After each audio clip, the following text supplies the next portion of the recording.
what's amazing about this gentleman is that ever since I made one video reply to one of his comments, this dude has been living in the comment section. Just arguing with people left and right and being breathtakingly wrong and confidently wrong about every goddamn thing he discusses. And the primary conversation piece for him is minimum wage. And here he is, like many, many, many other people from the conservative right in this country, spectacularly and confidently dead nuts wrong when he says minimum wage was never meant to be a living wage, but a startup wage. Wrong. We've explained it a million times. You're wrong. I'm going to explain again how you're wrong. What did FDR mean by a living wage? Before his presidency began, Roosevelt was deeply concerned with what he saw as the diminishing purchasing power of the forgotten man, low-income farm and factory workers who were economically devastated by the Great Depression. Among other labor policy proposals, like the standard 40-hour work week, Roosevelt sought to restore this purchasing power through increased wages, which he hoped would spur additional spending and economic growth to help cover the increased cost of labor. Ultimately, he hoped to mandate that all workers would be paid living wages, as described in his 1933 speech on the National Industrial Recovery Act. Quote, "It seems to me to be equally plain that no business which depends for existence on paying less than living wages to its workers has any right to continue in this country. By business, I mean the whole of commerce, as well as the whole of industry. By workers, I mean all workers, the white-collar class as well as the men in overalls.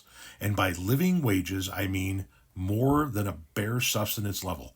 I mean the wages of decent living." Roosevelt pressed on with the concept of a living wage in exchange for a 40-hour work week as the means to increase the purchasing power of the industrial worker and farmer until the passage of the 1938 Fair Labor Standard Act.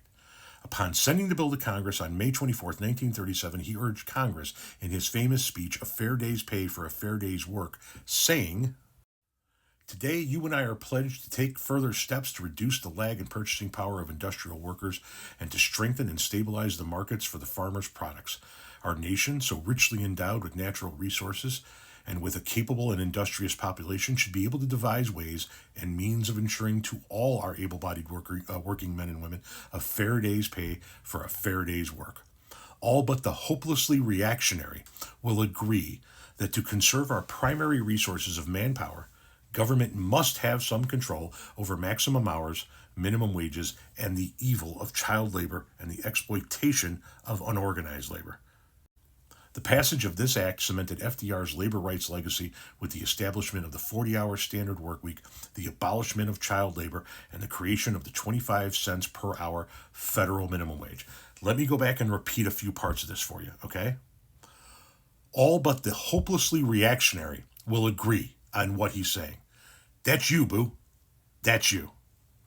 And down here, where he established the federal minimum wage and the ability for people to earn a living wage, let me go back to his exact quote. "By living wages, I mean more than a bare subsistence level. I mean the wages of decent living."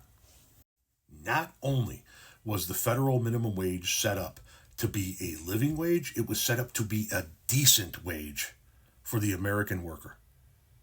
And all of these generations and decades later, for people like you to come into the comment sections and continuously push this bullshit narrative that the federal minimum wage was never meant to be a living wage is an insult to FDR's legacy and everything he tried to do to the American worker, everything he tried to do to help the American blue-collar and white-collar worker, and everything he tried to do to help the American farmer. People like you are the fucking problem in this country because you either forget your American history or you don't give a fuck about your American history. Either way, going around proclaiming yourself to be the most patriotic group out of all of us is a crock of fucking shit.